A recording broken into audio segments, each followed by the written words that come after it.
Hello everyone, my name is Aditi Pal. I am a third year student in AIMS Nagpur. My NEET rank was 4067 and I am from Gaya, Bihar. Today we are going to discuss the chapter Respiration in Plants. We will first start with the multiple choice questions. So the first question is the ultimate electron acceptor of respiration in an aerobic organism is। तो the question है वो हमसे पूछ रहा है कि जो respiration in aerobic organisms होता है उसमें जो अल्टीमेट यानी जो आखिरी में इलेक्ट्रॉन एक्सेप्ट करता है तो वो कौन है। तो हमने जो क्रेब्स साइकिल के एंड में जो फॉस्फोराइलेशन का प्रोसेस होता है उसमें हमने देखा है कि जो फाइनल इलेक्ट्रॉन एक्सेप्टर होता है वो हमारा ऑक्सीजन होता है। और ऑक्सीजन जो है ये एक स्ट्रॉन्ग ऑक्सीडाइजिंग एजेंट है, इसलिए वो रेडिली इलेक्ट्रॉन एक्सेप्ट करता है। हम आगे भी जब वो पूरा प्रोसेस देखेंगे आगे के क्वेश्चंस में तो हम देखेंगे कि इलेक्ट्रॉन एक्सेप्ट करता है ऑक्सीजन एंड उसके बाद फाइनली वाटर बनता है एज अ प्रोडक्ट। तो हम और इसके बारे में और डिटेल आगे भी देखेंगे। तो अभी के लिए आप याद रखिए the ultimate electron acceptor of respiration in aerobic organisms is oxygen. उसके बाद हम आते हैं क्वेश्चन नंबर 2 पे। तो क्वेश्चन नंबर 2 है phosphorylation of glucose during glycolysis is catalysed by. तो हमें पता है ग्लाइकोलिसिस में पूरे 10 स्टेप्स होते हैं, तो उसमें ही जो फर्स्ट स्टेप होता है उसमें ग्लूकोज का फोस्फोराइलेशन होता है टू ग्लूकोज 6 फोस्फेट। फोस्फोराइलेशन यानी कि एडिशन ऑफ फोस्फेट। जो ग्लूकोज का फोस्फोराइलेशन होता है ये फर्स्ट स्टेप में ही होता है। तो phosphorylation of glucose during glycolysis is catalyzed by hexokinase। तो ये जो प्रोसेस है ग्लूकोज इंटू ग्लूकोज 6 फॉस्फेट, ये हेक्सोकाइनेज ये एंजाइम है जो इस प्रोसेस को कैटलाइज करता है। ये हमें याद रख ग्लाइकोलिसिस के सारे स्टेप्स हमें याद होने चाहिए। तो जो ये तो फर्स्ट स्टेप ही है, the phosphorylation of glucose to glucose 6 phosphate is catalysed by hexokinase. ठीक है, तो हम ये देख सकते हैं कि ग्लूकोज के साथ एटीपी रिएक्ट करता है to form glucose 6 phosphate and ADP. तो ये जो हमारा कैटालिसिस है ये हेक्सोकाइनेज करवाता है। इस क्वेश्चन का आंसर हो जाएगा phosphorylation of glucose during glycolysis is catalysed by hexokinase. Now the third question is pyruvic acid, the key product of glycolysis, can have many metabolic fates under aerobic condition it forms। तो ये question हमें पूछ रहा है कि जो pyruvic acid है जो ग्लाइकोलिसिस का एंड प्रोडक्ट है, जो ये पायरुविक एसिड है उसके कई सारे फेट्स हो सकते हैं। फेट्स यानी कि या तो ये इथानॉल में कन्वर्ट हो सकता है या तो ये एसिटाइल कोए में कन्वर्ट हो सकता है, तो एरोबिक या तो लैक्टिक एसिड में भी कन्वर्ट हो सकता है। तो ये एरोबिक कंडीशंस में किस चीज में कन्वर्ट होगा।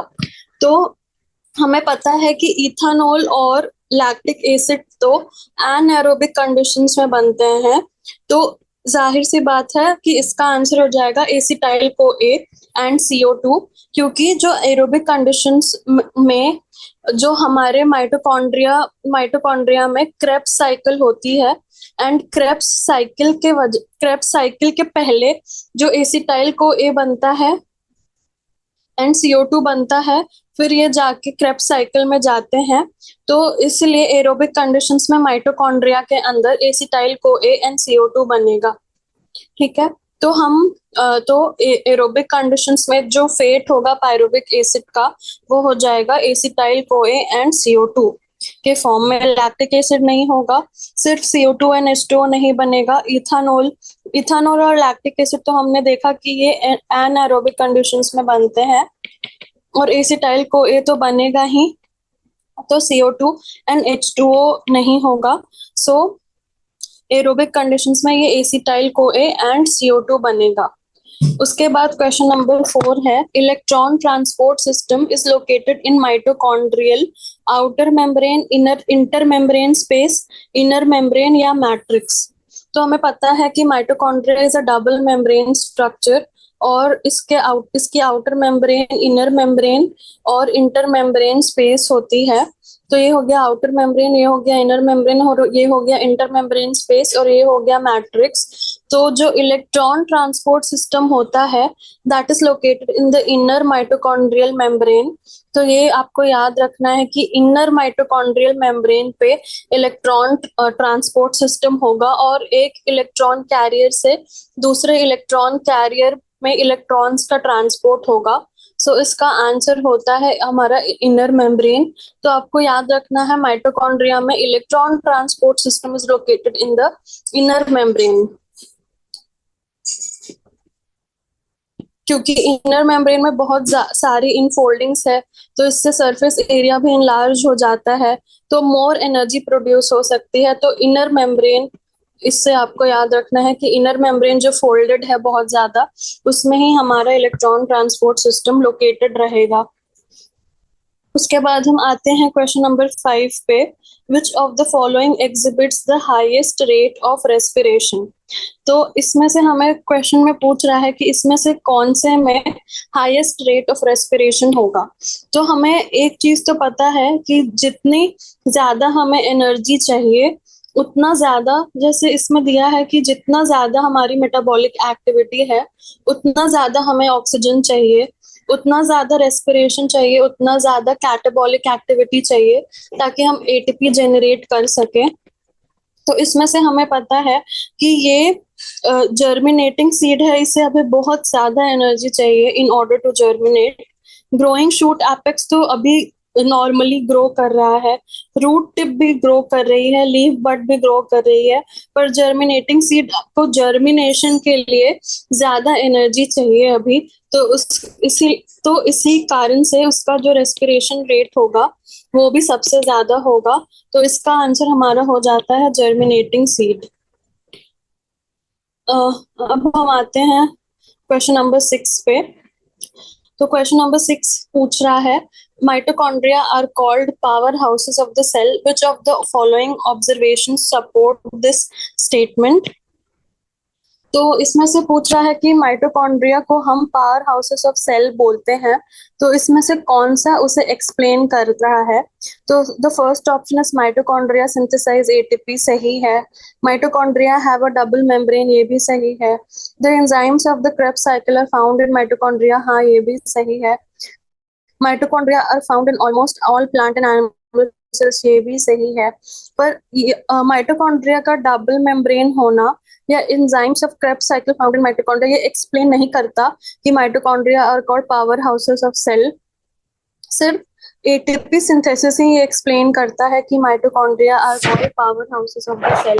सो इसका answer for this question is mitochondria synthesise ATP, क्योंकि एटीपी सिंथेसिस के वजह से ही हम माइटोकॉन्ड्रिया को पावर हाउसेस ऑफ सेल बोल रहे हैं, क्योंकि ATP is the energy currency या फिर पावर जो सारे रिएक्शंस और मेटाबॉलिज्म को ड्राइव करेगी in the body. So power houses of the cell के लिए एटीपी का प्रोड्यूस होना बहुत जरूरी है। उसके बाद हम आते हैं the end product. Okay, so the 7th question is the end product of oxidative phosphorylation is. तो ऑक्सीडेटिव फोस्फोराइलेशन के एंड में क्या प्रोडक्ट बनेगा।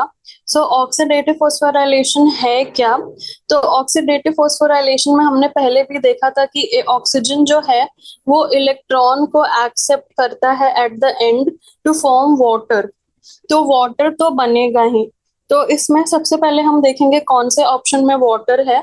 तो एक ही ऑप्शन में वाटर है एंड एटीपी तो बनना ही है, क्योंकि रेस्पिरेशन के एंड में एटीपी सिंथेसिस होना है। So ATP is necessary, NADH oxygen ADP। Oxygen तो इलेक्ट्रॉन्स एक्सेप्ट कर रहा है तो ऑक्सीजन आंसर नहीं हो सकता, एटीपी भी, एडीपी भी नहीं हो सकता है, एनएडीएच भी नहीं हो सकता। तो ऑब्वियसली आंसर होगा एटीपी प्लस H2O, क्योंकि एंड ऑफ रेस्पिरेशन में ऑक्सीजन इलेक्ट्रॉन्स एक्सेप्ट करके वाटर बनता है and energy in the form of ATP produce होती है। उसके बाद क्वेश्चन नंबर 7 भी हो गया हमारा। हम आते हैं क्वेश्चन नंबर 8 पे। तो क्वेश्चन नंबर 8 है match the following and choose the correct option. तो सबसे पहला है मॉलिक्यूलर ऑक्सीजन, फिर है इलेक्ट्रॉन एक्सेप्टर, फिर है पायरुवेट डिहाइड्रोजनेज एंड डी है डी कार्बोक्सिलेशन। तो इसमें से हमें पता है कि electron acceptor, then molecular oxygen. तो मॉलिक्यूलर ऑक्सीजन जो है वो जो है हमारा डी, इसमें से हम सबसे पहले देखते हैं कि डी कार्बोक्सिलेशन। तो ये हमें पता है कि ये अल्फा कीटोग्लूटारिक एसिड का डी कार्बोक्सिलेशन होता है इन क्रेब्स साइकिल। एंड ये अल्फा जो जो आइसोसिट्रेट है उसका डी कार्बोक्सिलेशन होता है एंड ये gets converted into alpha ketoglutaric acid. तो ये हमने डी का 1 सबसे पहले कर लिया। उसके बाद हम देखते हैं पायरुवेट डिहाइड्रोजनेज। सो जो पायरुवेट डिहाइड्रोजनेज है, जो पायरुवेट डिहाइड्रोजनेज है वो हमारा वो एंजाइम है, वो एसिटिक एसिड को एसिटाइल को एंजाइम में कन्वर्ट कर देता है, पायरुवेट डिहाइड्रोजनेज। सो मैंने कुछ कर दिया है। तो ये हम देखेंगे पायरुवेट डिहाइड्रोजनेज है वो एसिटिक एसिड को एसिटाइल को एंजाइम में कन्वर्ट करता है एंड आइसोसिट्रेट का डी कार्बोक्सिलेशन होता है। तो हमारा सी का तो 4 हो गया एंड डी का 1 हो गया। उसके बाद मॉलिक्यूलर ऑक्सीजन जो है वो हाइड्रोजन एक्सेप्टर होता है, electron acceptor is cytochrome C. So A का हो गया 2, बी का हो गया 3, सी का हो गया 4 एंड डी का हो गया 1। तो ये हमारा आंसर हो जाता है ऑप्शन नंबर ए।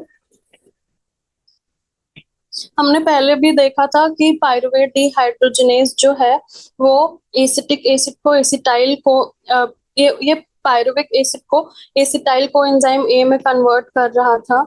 देन उसके पहले हमने देखा था कि मॉलिक्यूलर ऑक्सीजन है वो हाइड्रोजन एक्सेप्ट करके वाटर बनता है एंड आइसोसिट्रेट का डी कार्बोक्सिलेशन होता है इनटू अल्फा कीटोग्लूटारिक एसिड। ये क्रेब्स साइकिल का एक स्टेप है।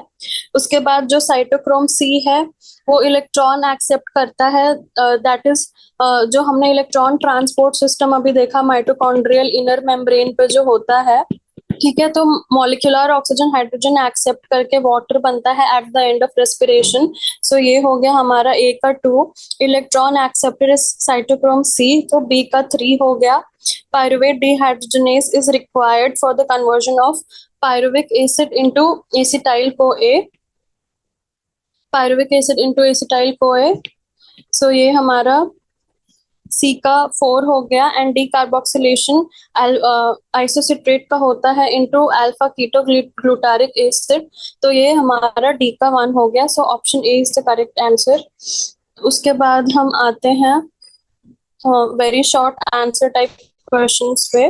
तो हमारा फर्स्ट क्वेश्चन है energy is released during the oxidation of compounds in respiration. How is this energy stored and released as and when it is needed? तो इस question का मतलब है कि ऑक्सीडेशन ऑफ कंपाउंड्स के दौरान एनर्जी रेस्पिरेशन के दौरान एनर्जी रिलीज होती है। तो ये एनर्जी स्टोर कैसे होती है एंड स्टोर होने के बाद जब भी बॉडी को रिक्वायरमेंट है तब ये रिलीज कैसे होती है at the required time.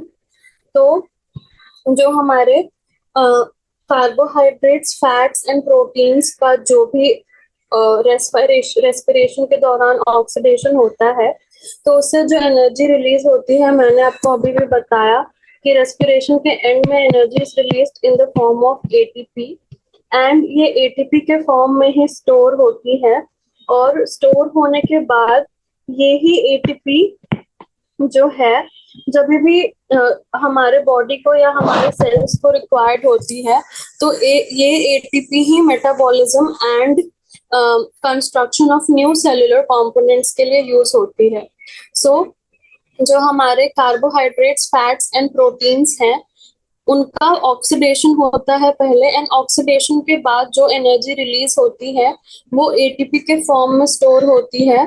Mitochondria जो है हमारे हर सेल में होते हैं, ये एनर्जी रिलीज करते हैं इन द फॉर्म ऑफ एटीपी, और ये अपने अंदर ही इन एटीपी के फॉर्म में एनर्जी को स्टोर करते हैं.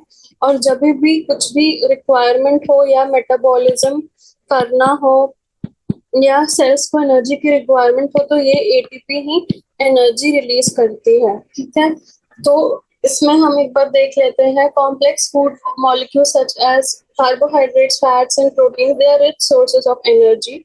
एंड एनर्जी जो है इनसे जो रिलीज होके केमिकल बॉन्ड्स में स्टोर हुई, जो कि एटीपी है. एंड जब फिर से एनर्जी रिलीज होगी, एनर्जी रिक्वायर्ड होगी, तो जो सेल्स हैं इस स्टोर्ड एनर्जी को ऑक्सीडेशन रिएक्शन से फिर से रिलीज करेंगे.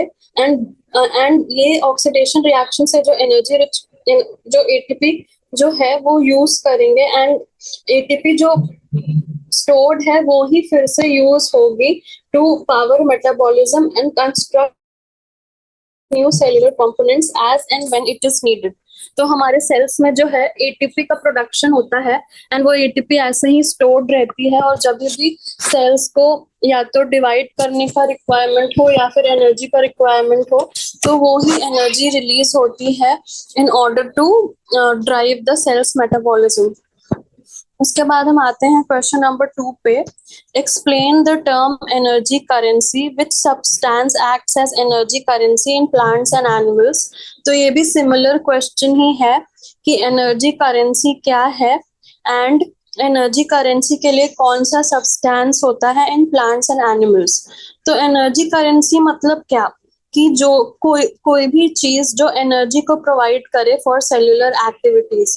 तो एनर्जी करेंसी एक तो हमें पता है कि एटीपी होती है, एडिनोसिन ट्राइफॉस्फेट, उसके साथ साथ गुआनोसिन ट्राइफॉस्फेट भी हो सकता है, यूरिडिल ट्राइफॉस्फेट भी हो सकता है, साइटोसिन ट्राइफॉस्फेट भी हो सकता है. तो ये जो मॉलिक्यूल्स हैं ये एनर्जी यील्डिंग मॉलिक्यूल्स हैं, यानी कि ये एनर्जी रिलीज करते हैं.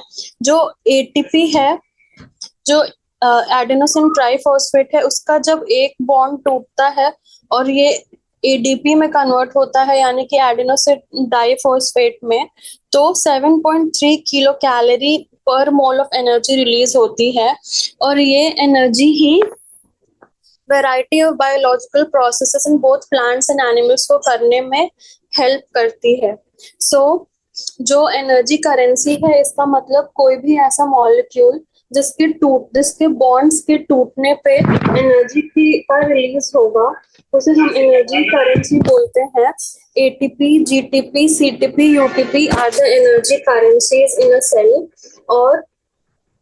और ये ही है सब्सटेंस जो एक्ट करता है as energy currency in both plants and animals. ATP, GTP, CTP, UTP. और energy currency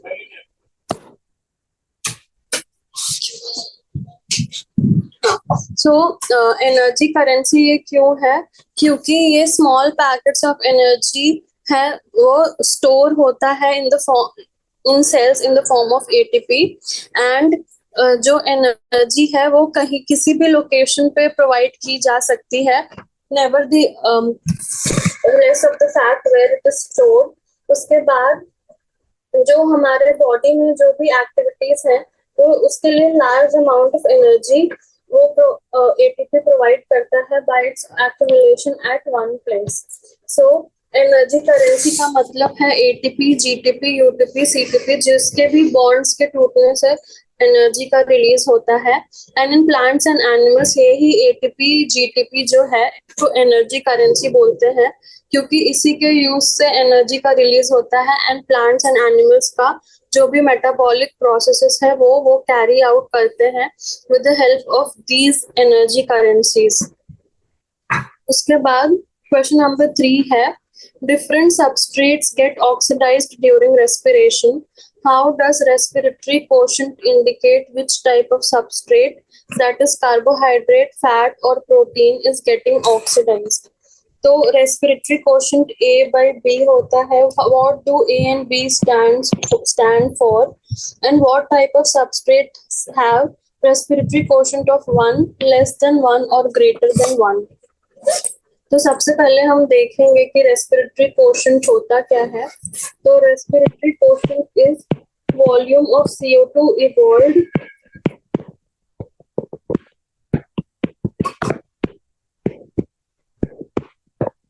divided by the volume of O2.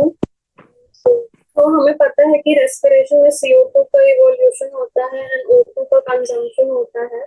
So respiratory quotient is the ratio of the volume of CO2 evolved to the volume of O2 consumed. So इस ratio से हमें पता चलता है कि कितना efficient है the process of respiration. So तो जो वैल्यू ऑफ रेस्पिरेटरी कोशेंट है वो इंडिकेट करता है कि सबस्ट्रेट कौन सा सबस्ट्रेट ऑक्सीडाइज हो रहा है, क्योंकि carbohydrates, proteins and fats, all of them will require different volumes of oxygen for their oxidation and they will evolve different volumes of carbon dioxide. Since substrates different हैं, carbohydrates, proteins and fats का structure एक जैसा नहीं है, so the volume of oxygen required and the volume of CO2 evolved will obviously be different for all of the 3 substrates. So इसमें से जो carbohydrates है उसका वैल्यू होता है 1. So in carbohydrates the volume of O2 consumed is equal to the volume of CO2 evolved. वैसे ही in fats and proteins the respiratory quotient is less than 1, यानी कि जो डिनोमिनेटर है वो ज्यादा हो रहा है तभी फ्रैक्शन की वैल्यू लेस देन 1 आ रही है. So the volume of oxygen consumed in case of fats and proteins is more than the volume of CO2 evolved, यानी कि ये ज्यादा ऑक्सीजन कंज्यूम करते हैं फॉर देयर ऑक्सीडेशन, जबकि जो ऑर्गेनिक एसिड्स हैं वो ज्यादा CO2 इवॉल्व करते हैं कम ऑक्सीजन को कंज्यूम करके. सो ये हमारा क्वेश्चन क्या क्या पूछ रहा था, what type of substrates have respiratory quotient of 1, less than 1 और ग्रेटर देन 1. तो हमारा पहला तो कार्बोहाइड्रेट्स का हो जाता है कि volume of CO2 evolved is equal to the volume of oxygen consumed, और फैट्स और प्रोटीन्स ज्यादा ऑक्सीजन कंज्यूम करते हैं फॉर देयर ऑक्सीडेशन, सो इनका रेस्पिरेटरी कोशेंट हो जाएगा लेस देन 1, जबकि ऑर्गेनिक एसिड्स ज्यादा CO2 इवॉल्व करते हैं एंड लेस ऑक्सीजन को कंज्यूम करते हैं फॉर देयर ऑक्सीडेशन, सो इनका हो जाएगा respiratory quotient more than 1. So carbohydrates have respiratory quotient equal to 1, fats and proteins have respiratory quotient less than 1, and organic acids have respiratory quotient more than 1. उसके बाद A and B stand for, तो मैंने आपको पहले ही बता दिया कि A stands for volume of CO2 evolved and B stands for volume of oxygen consumed. ठीक है. उसके बाद हम आते हैं क्वेश्चन नंबर 4 पे. F1 particles participate in the synthesis of. ठीक है, तो हमें पता है कि ये जो F0 and F1 होता है, या फिर आप कह सकते हैं F0 and F1, जो भी आप कहना चाहें, ये प्रेजेंट होता है in the inner mitochondrial membrane. ये जो F0 है ये ऐसे इनर माइटोकॉन्ड्रियल मेम्ब्रेन पे होता है एंड F1 अंदर की तरफ यानी मैट्रिक्स की तरफ होता है. तो ये आखिर किस चीज के सिंथेसिस में इन्वॉल्व है, तो मैंने आपको बताया कि ETS होता है, ऑन इलेक्ट्रॉन ट्रांसपोर्ट सिस्टम होता है in the inner mitochondrial membrane, and finally ये आखिर में जाके F0 F1 पार्टिकल, जिसे हम कॉम्प्लेक्स 5 भी बोलते हैं, in the electrons transport system, जो कॉम्प्लेक्स 5 है उसमें फाइनली जाके एटीपी का सिंथेसिस होता है इन द माइटोकॉन्ड्रिया। आप यहाँ पे देख सकते हैं कि एटीपी का सिंथेसिस हो रहा है।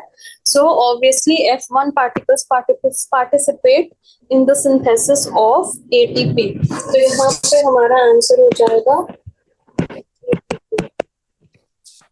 इसके बाद क्वेश्चन नंबर 5 है हमारा, when does anaerobic respiration occur in man and yeast? तो ये क्वेश्चन हमसे पूछ रहा है कि मैन और ईस्ट में एनारोबिक रेस्पिरेशन कब होता है। सो एनारोबिक रेस्पिरेशन तभी होगा जब there is deficiency of oxygen. ठीक है, तो मैन में डेफिशिएंसी ऑफ ऑक्सीजन कब होगा? जब भी वो स्ट्रेनस एक्सरसाइज कर रहा हो, यानी कि बहुत ज्यादा एक्सरसाइज कर रहा है, जब उसका oxygen requirements are not fulfilling the oxygen demand, तो ऑक्सीजन की कमी हो रही है, डेफिशिएंसी ऑफ ऑक्सीजन हो रहा है। So pyruvic acid is converted into lactic acid by the enzyme lactate dehydrogenase. तो मैंने बोला था कि पायरुविक एसिड का एक फेट होता है कन्वर्जन इनटू लैक्टिक एसिड, जो कि एनारोबिक कंडीशंस में होता है। तो ये ह्यूमंस में होता है ड्यूरिंग स्ट्रेनस एक्सरसाइज, जो pyruvic acid by the enzyme lactate dehydrogenase convert होता है इनटू लैक्टिक एसिड। सो ये होता है मैन में when he does strenuous exercise और when he is utilising oxygen at the faster rate, की ऑक्सीजन की डेफिशिएंसी हो रही है इन मसल्स एंड टिश्यूज। उसके बाद जो ईस्ट है उसमें इनकम्प्लीट ऑक्सीडेशन ऑफ ग्लूकोज होता है under anaerobic conditions, where pyruvic acid is converted into CO2 and ethanol by the action of enzyme pyruvic acid decarboxylase. So yeast में इनकम्प्लीट ऑक्सीडेशन होता है। ईस्ट में हमें पता है कि ईस्ट प्रोड्यूसेस इथानॉल या इथाइल अल्कोहल। सो ईस्ट में इनकम्प्लीट ऑक्सीडेशन ऑफ ग्लूकोज होता है अंडर एनारोबिक कंडीशंस। सो पायरुविक एसिड जो है वो CO2 एंड इथानॉल में कन्वर्ट होता है by the action of enzyme pyruvic acid decarboxylase. So जो ग्लूकोज है वो पहले तो पायरुविक एसिड में कन्वर्ट हुआ, फिर वो पायरुविक एसिड डिकार्बोक्सिलेज के हेल्प से इथानॉल कार्बन डाइऑक्साइड में कन्वर्ट होता है in the case of yeast. So जो ईस्ट है उसमें इनकम्प्लीट ऑक्सीडेशन ऑफ ग्लूकोज होता है under anaerobic conditions, where pyruvic acid is converted into ethanol and CO2 by the action of enzyme pyruvic acid decarboxylase. ठीक है, फिर हम आते हैं क्वेश्चन नंबर 6 में। क्वेश्चन नंबर 6 बोल रहा है कि which of the following will release more energy on oxidation, arrange them in ascending order। ascending order यानी कि सबसे कम से लेके सबसे ज्यादा वाले पे हमें अरेंज करना है। सो हम कैसे पता करेंगे कि कौन सा मोर एनर्जी रिलीज करेगा? तो जो एनर्जी रिलीज होती है उसे हम कैलोरीफिक वैल्यू से याद करते हैं। तो calorific value is the energy produced by the oxidation of various respiratory substrates. So जब ग्लूकोज का पूरा ऑक्सीडेशन होता है तो 4.1 किलो कैलोरी पर gram and fat 9.45 kilo calorie पर ग्राम।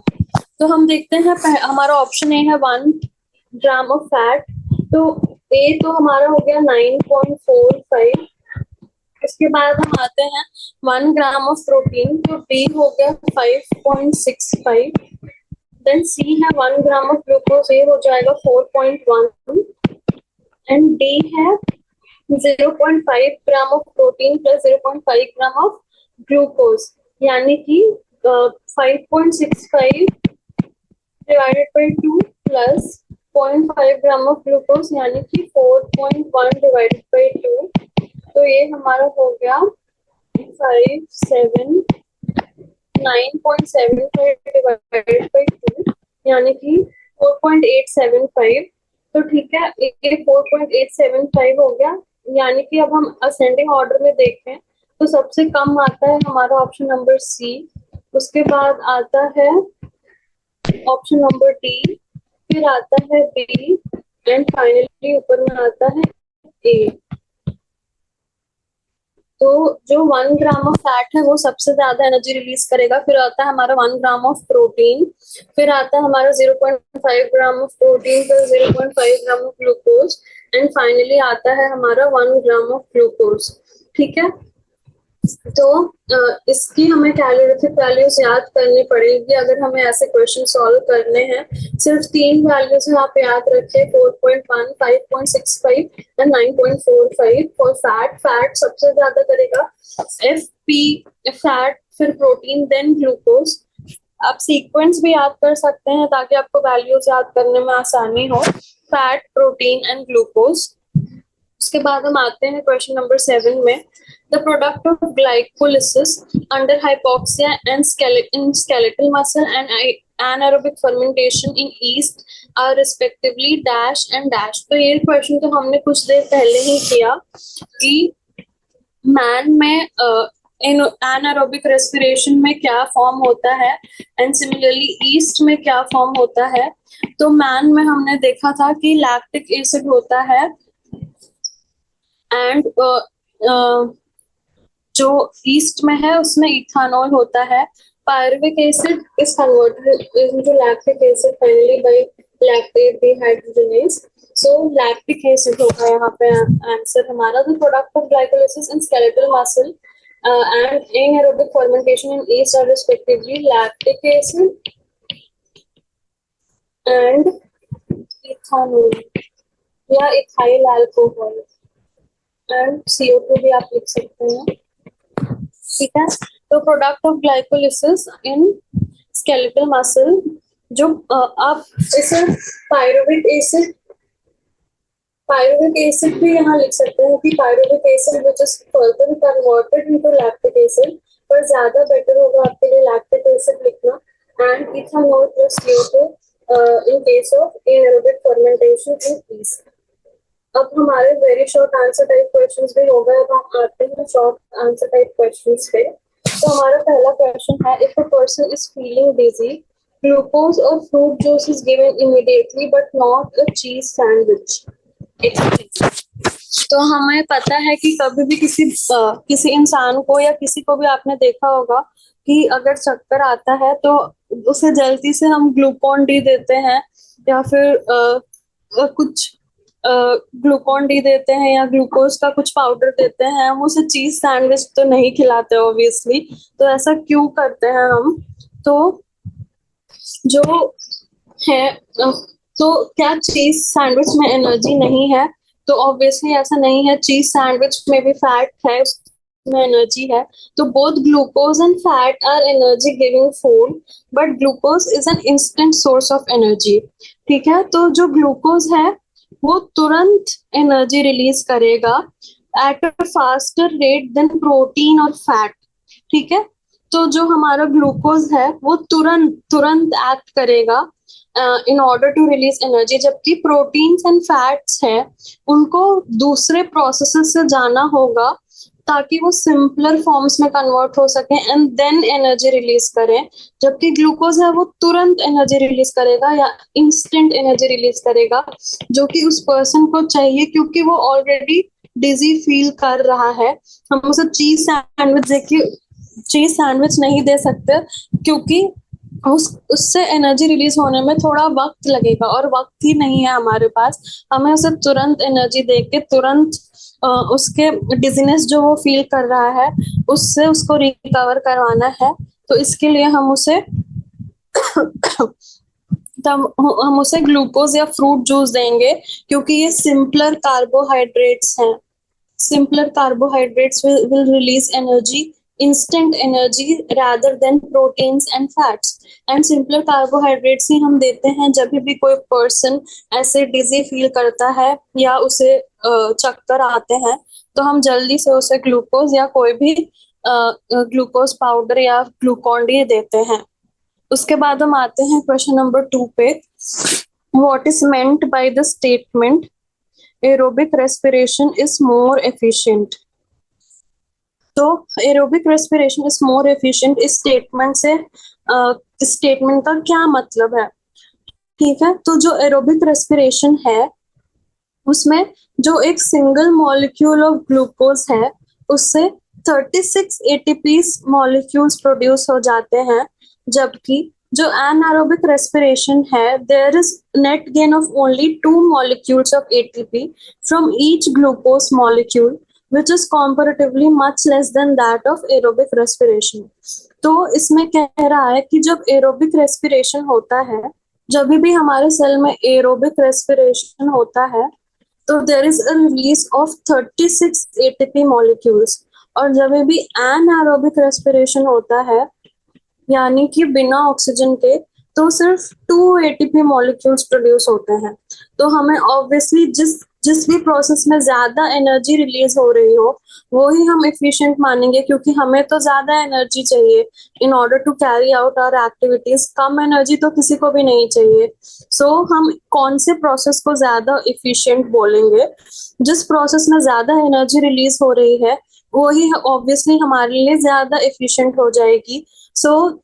जो एनाएरोबिक ऑर्गेनिजम्स होते हैं या फिर हमारे बॉडी में भी जो एनाएरोबिक ग्लाइकोलिसिस से जब स्ट्रेनस एक्सरसाइज के दौरान जो एनर्जी प्रोड्यूस होती है that is less than the aerobic respiration, पर क्योंकि ये जल्दी हो जाता है और जाहिर सी बात है जितना टाइम 36 एटीपी बनने में लगेगा उससे तो काफी कम टाइम लगेगा 2 एटीपी बनाने में, पर 2 एटीपी तो बन जाएंगे कम से कम जो हमें तुरंत चाहिए। एनारोबिक रेस्पिरेशन होता तो है पर ये एफिशिएंट नहीं है जितना एरोबिक रेस्पिरेशन एफिशिएंट है। Aerobic respiration is more efficient. तो अब हम आते हैं क्वेश्चन नंबर 3 पे। क्वेश्चन नंबर 3 है कि pyruvic acid is the end product of glycolysis. What are the 3 metabolic products of pyruvic acid produced under aerobic and anaerobic conditions? तो इस क्वेश्चन का आंसर मैंने आपको अभी तक 2 बार बता दिया है, तो मैं उम्मीद करती हूँ कि आपको याद होगा। तो the 3 metabolic products formed under aerobic and anaerobic conditions are, पहला तो हमने मसल्स में देखा लैक्टिक एसिड, फिर हमने ईस्ट में देखा इथानॉल एंड CO2, एंड हमने देखा कि जब नॉर्मल एरोबिक रेस्पिरेशन होता है तो पायरुविक एसिड से एसिटाइल CoA बन जाता है। ये कब कब बनते हैं? Lactic acid is formed by the oxidation of pyruvic acid under anaerobic conditions in skeletal muscle. तो जो स्केलेटल मसल्स होती हैं उसमें एनारोबिक कंडीशंस में जो पायरुविक एसिड है वो लैक्टिक एसिड में कन्वर्ट हो जाता है, जो कि मैंने आपको बताया था जब ज्यादा एनर्जी चाहिए और ऑक्सीजन की कमी हो रही है तो विदाउट ऑक्सीजन ही हमारा स्केलेटल मसल्स पायरुविक एसिड को लैक्टिक एसिड में कन्वर्ट कर देगा, और ये लैक्टिक एसिड ही बाद में जाके पेन कॉज करता है इन द एक्सरसाइजिंग मसल्स। ठीक है, उसके बाद हम आते हैं इथानॉल में। तो ethanol is formed by the oxidation of pyruvic acid in east under anaerobic condition. तो ईस्ट में हमें पता है कि ईस्ट प्रोड्यूस करता है इथाइल अल्कोहल और इथानॉल। तो ये इथानॉल भी प्रोड्यूस होता है by anaerobic metabolism in yeast from pyruvic acid and acetyl coenzyme A. मैंने आपको बताया था कि बाय पायरुवेट डिहाइड्रोजनेज जो एसिटाइल CoA है एंड CO2 प्रोड्यूस होता है जो कि फर्दर क्रेब्स साइकिल में जाता है एंड फाइनली एटीपी का प्रोडक्शन होता है। ठीक है, तो हमारा क्वेश्चन नंबर 3 भी हो गया। अब हम आते हैं क्वेश्चन नंबर 4 पे। The energy yield in terms of ATP is higher in aerobic respiration than anaerobic respiration. Why anaerobic respiration occurs even in organisms that live in aerobic conditions like human beings and angiosperms? अब ये question हम बार बार एक ही तरह का question ये हमसे पूछ रहे हैं कि एरोबिक रेस्पिरेशन में ऑब्वियसली ज्यादा एनर्जी रिलीज होती है, पर फिर भी हमारे अंदर एनारोबिक रेस्पिरेशन क्यों हो रहा है? आखिर क्या रीजन है? तो मैंने आपको बताया कि जब हम इंटेंस एक्सरसाइज करते हैं या स्ट्रीनस एक्सरसाइज करते हैं तो मसल बहुत ज्यादा एनर्जी डिमांड करती है, और उतना ज्यादा ऑक्सीजन हम उसके लिए बहुत ज्यादा ऑक्सीजन चाहिए, और उतना ज्यादा ऑक्सीजन हम दे नहीं पाते हैं सेल्स को, तो ऑक्सीजन की कमी होने लगती है। तो ऑक्सीजन की कमी होगी तो ऑब्वियसली जो है हमारा एनारोबिक रेस्पिरेशन होगा, क्योंकि एनर्जी तो चाहिए हमें और ऑक्सीजन आ नहीं रहा है, तो हमें बिना ऑक्सीजन के भी काम करना पड़ेगा। तो जो है तो इसके वजह से एरोबिक रेस्पिरेशन तो हमारे अंदर होता है, but anaerobic respiration also takes place. Anaerobic respiration also takes place when we need excess of energy and our body is not able to provide that energy. तो anaerobic respiration होगा और lactic acid बनेगा, even though it is not efficient like aerobic respiration. उसी तरीके से east sales जो हैं anaerobic respiration करके इथाइल अल्कोहल एंड CO2 बनाते हैं। सो मेनली यहाँ पे ह्यूमन बींग्स एंड एंजियोस्पर्म्स के बारे में पूछा है कि क्यों होता है एरोबिक रेस्पिरेशन, तो एनारोबिक रेस्पिरेशन। तो जब भी सेल को ज्यादा रिक्वायरमेंट होगी और उतना ऑक्सीजन प्रेजेंट नहीं होगा तब तब एनारोबिक रेस्पिरेशन होगा, although it is not that efficient but still वो होगा। उसके बाद हम आते हैं नंबर 5 पे, requirement for aerobic respiration, but does the respiration ऐसा क्यों होता है? ये इलेक्ट्रॉन को एक्सेप्ट करता है और फिर वाटर बना लेता है, तो ये लास्ट स्टेप होता है।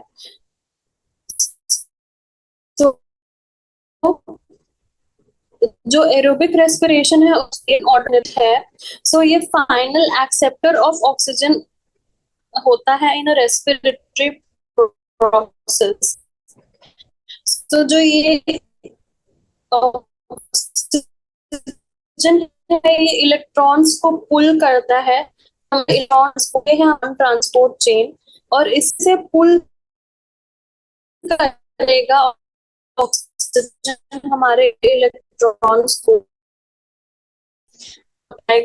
ये ऑक्सीजन है ये एंड करता है बट मोस्ट वाइटल, मतलब यानी कि जैसे कि हम कहते हैं जिसका सबसे इम्पोर्टेंट होता है वो आखिर में आता है, तो वैसे है।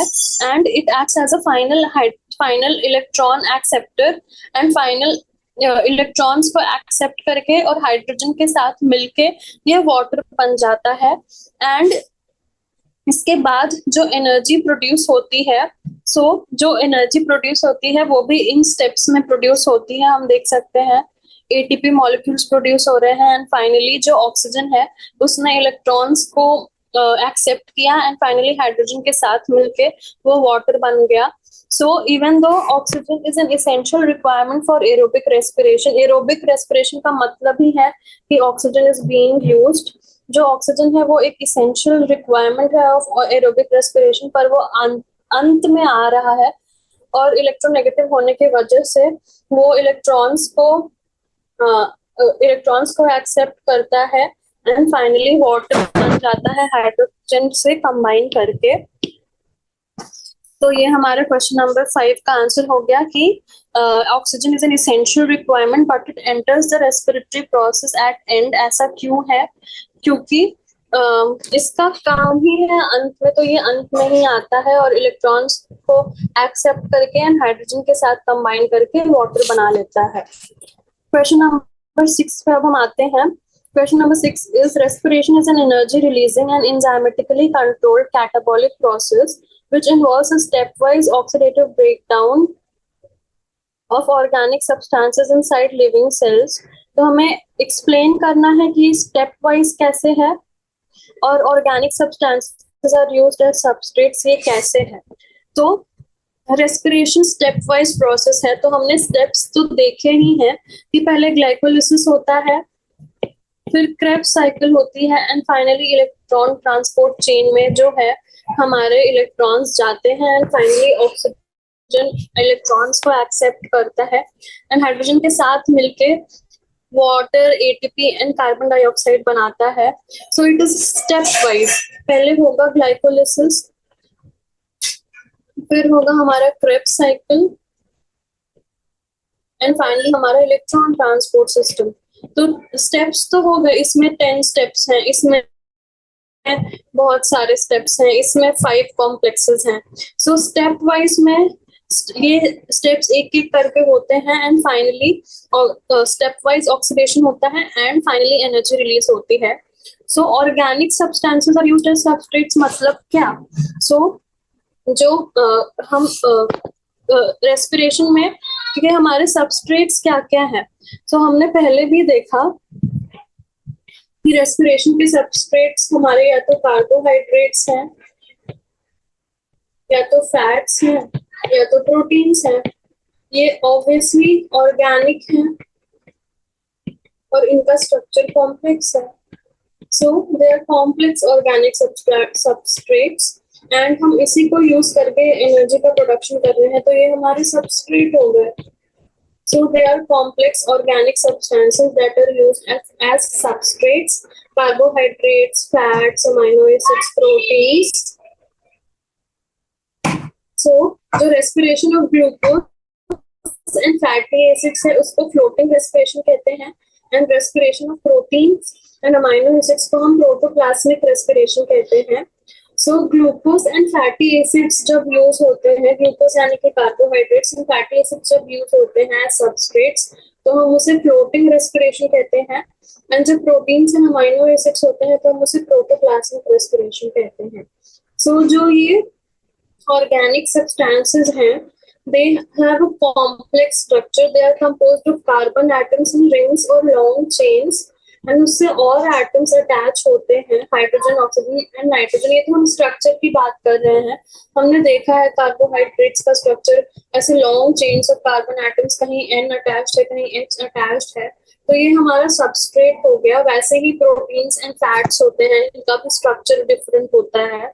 सो ये ऑर्गेनिक सब्सटेंसेस हैं जिनमें कार्बन एटम्स हैं, हाइड्रोजन एटम्स हैं, नाइट्रोजन एटम्स हैं, and they are being used as substrates in a stepwise manner in respiration to release energy. उसके बाद हम आते हैं क्वेश्चन नंबर 7 पे. Comment on the statement respiration is an energy producing process but ATP is being used in some steps of the process. ठीक है, तो हमें इसमें पूछ रहा है कि रेस्पिरेशन जो है उसमें तो एनर्जी रिलीज होनी चाहिए, पर इसमें एनर्जी यूज भी होती है. तो हाँ, ये सच है कि respiration is the process to produce energy in the form of ATP by the oxidation of respiratory substrates such as glucose, fats and proteins. ठीक है, तो या तो एरोबिक रेस्पिरेशन होगा या एनारोबिक रेस्पिरेशन होगा. सो कंजम्पशन ऑफ एटीपी कहाँ हो रहा है? तो जब ग्लाइकोलिसिस में देयर इज ग्लूकोज, जब ग्लूकोज 6 फॉस्फेट में कन्वर्ट होता है तो एक एटीपी की रिक्वायरमेंट होती है, जबकि जब फ्रक्टोज 1,6 बिस फॉस्फेट में कन्वर्ट होता है तो भी एटीपी की रिक्वायरमेंट होती है. सो ग्लाइकोलिसिस में ये स्टेप्स हैं. सो जो एरोबिक रेस्पिरेशन में total ATP produced, 2 are used in the preparatory phase of glycolysis. So net gain होता है वो 38 minus 2 होगा. जो 38 है उसमें से -2 करेंगे तो 36 ATP molecules जो है वो net gain होता है in aerobic respiration. So जो glycolysis है उसे हम preparatory phase कहते हैं. एंड इस ग्लाइकोलिसिस में जब ग्लूकोज 6 फॉस्फेट में कन्वर्ट होता है तब एक एटीपी यूज हो जाता है. And when fructose 1,6 bis phosphate में कन्वर्ट होता है तो भी एक एटीपी, यानी कि टोटल 2 एटीपीज जो है हमारे कंज्यूम हो गए. सो जब 38 एटीपी जो हमारा टोटल होता है एरोबिक रेस्पिरेशन का, उसमें से हम माइनस करते हैं तो टोटल 36 एटीपी होते हैं, जबकि एनारोब्स में 4 एटीपी में से हम 2 एटीपी माइनस करते हैं तो net gain is only 2 ATP. तो जो ग्लाइकोलिसिस है वो एक प्रिपरेटरी फेज है बिफोर क्रेब्स साइकिल और फाइनल रेस्पिरेशन, और उसमें 2 एटीपीज कंज्यूम हो जाते हैं. और इस 2 एटीपी के कंजम्पशन की वजह से नेट गेन में से हमेशा हम 2 एटीपी माइनस करते हैं। हमें इस पे कमेंट करना था, हमें बताना था कि ऐसा कब हो रहा है। तो glycolysis is the preparatory phase in which 2 ATPs are used. तो हम नेट गेन में से 2 एटीपी माइनस करते हैं और वो हमारा फाइनल एटीपी होता है। So in glycolysis 2 ATPs are being used. तो हम इससे बता सकते हैं कि respiration is an energy producing process, पर फिर भी इसमें एनर्जी का यूज भी होता है इन द प्रिपरेटरी फेज। उसके बाद हम आते हैं क्वेश्चन नंबर 8 पे। In the figure below shows us, इसमें ग्लाइकोलिसिस के स्टेप्स पढ़ने हैं और हमें बताना है कि एटीपी यूज हो रहा है या रिलीज हो रहा है। हमने देखा था कि ये ग्लाइकोलिसिस के स्टेप्स हैं। तो सबसे पहले जो first step is glucose into glucose. Glucose जो है वो हमारा ग्लूकोज 6 फोस्फेट में कन्वर्ट हुआ। देन ग्लूकोज 6 फोस्फेट, यहाँ पे एक एटीपी का यूज हुआ, ठीक है। अब ग्लूकोज 6 फोस्फेट हमारा आइसोमरेज की हेल्प से फ्रक्टोज 6 फोस्फेट में कन्वर्ट हो जाता है। तो ए में हमारा हो जाएगा fructose 6 phosphate. Then again B में हो जाएगा, हमने अभी ऊपर देखा कि एक एटीपी यहाँ पे भी यूज होता है। So ATP will convert into ADP and ये फ्रक्टोज 6 फोस्फेट फ्रक्टोज 1,6 बिसफॉस्फेट में कन्वर्ट हो जाएगा। तो हम यहाँ देख सकते हैं fructose 6 phosphate gets converted into fructose 1,6 bisphosphate and 1 molecule of ATP is used. Then fructose 1,6 bisphosphate gets converted into glyceraldehyde 3-phosphate and dihydroxyacetone phosphate. ये दोनों इंटरकन्वर्टेबल हैं। Fructose 1,6 phosphate gets converted into glyceraldehyde 3-phosphate and dihydroxyacetone phosphate. ये 6 carbon का compound 2-3 carbon compounds में split हो जाता है। Then this glyceraldehyde 3-phosphate gets converted into 1,3 bisphosphoglyceric acid। तो डी हमारा 1,3 bisphosphoglyceric acid हो जाएगा, 1,3 bisphosphoglyceric acid में कन्वर्ट हो जाएगा, ठीक है। और फिर इसके बाद तो सारे ब्लैंक्स फिल्ड है एटीपी। क्या क्या हमने देखा कि सबसे पहले glucose gets converted into glucose 6 phosphate, ये तो दिया ही हुआ है। उसके बाद आइसोमरेज की हेल्प से glucose 6 phosphate gets converted into fructose 6 phosphate. Then fructose 6 phosphate से एक और एटीपी मिलेगा तो फ्रक्टोज 1,6 बिसफॉस्फेट हो जाएगा। उसके बाद ये 2-3 कार्बन वाले कंपाउंड्स में ब्रेक होगा, glyceraldehyde 3-phosphate and dihydroxyacetone phosphate. And then उसके बाद ये जो है हमारा glyceraldehyde 3-phosphate and dihydroxyacetone phosphate. And then ये ग्लिसरल्डिहाइड 3-phosphate कन्वर्ट हो जाएगा 1,3 बिसफॉस्फोग्लिसरिक एसिड। उसके बाद सिर्फ एक है ई में जो जिसमें ATP is gets converted into ADP.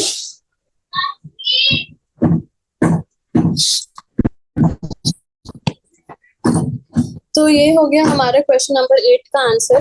Then question number 9, why is respiratory pathway referred to as an amphibolic pathway. तो हमें इस क्वेश्चन में पूछ रहा है कि हम रेस्पिरेटरी पाथवे को एम्फीबोलिक पाथवे क्यों बोलते हैं।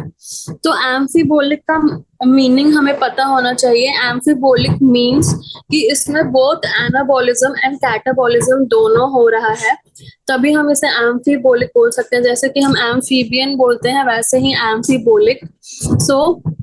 कैटाबॉलिक पाथवे में क्या हो रहा है कि कैटाबॉलिज्म तो हो ही रहा है क्योंकि complex molecules such as carbohydrates, fats and proteins are being broken down into simpler molecules to obtain energy.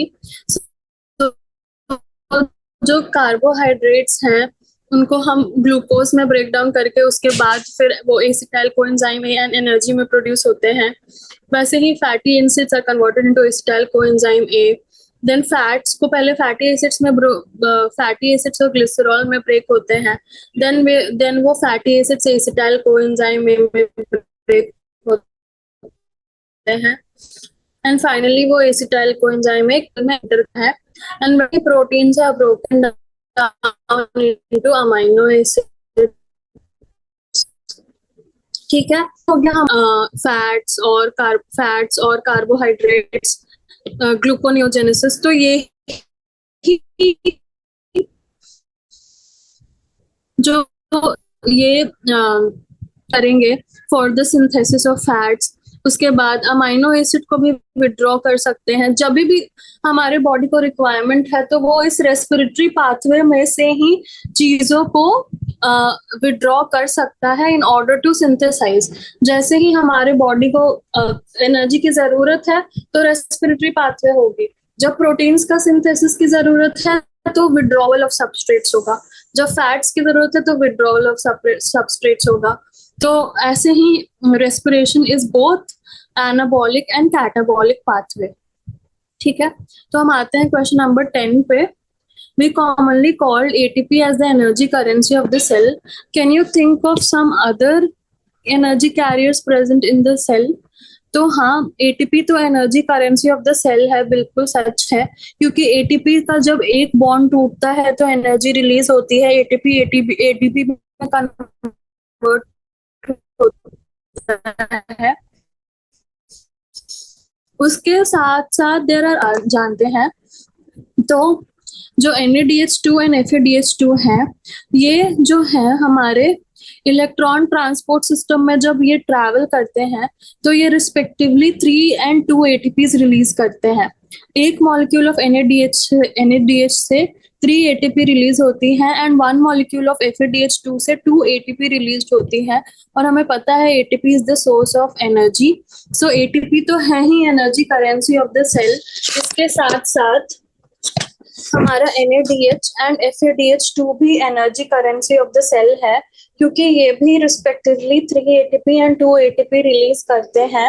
And इसके वजह से जो ATP मतलब एनर्जी, एंड जब ATP रिलीज हो रही है तो ऑब्वियसली एनर्जी भी रिलीज होगी। So energy currency of the cell is ATP, that is true. But along with ATP 2 हमें बताने हैं एनर्जी कैरियर्स। तो NADH तो पहला होता है हमारा NADH एंड दूसरा है हमारा FADH2, जो कि एनर्जी कैरियर्स हैं, जो कि 3 और 2 ATPs रिस्पेक्टिवली रिलीज करते हैं। और 3 और 2 ATPs रिलीज होने की वजह से इन्हें भी हम energy currency of the cell से जानते हैं।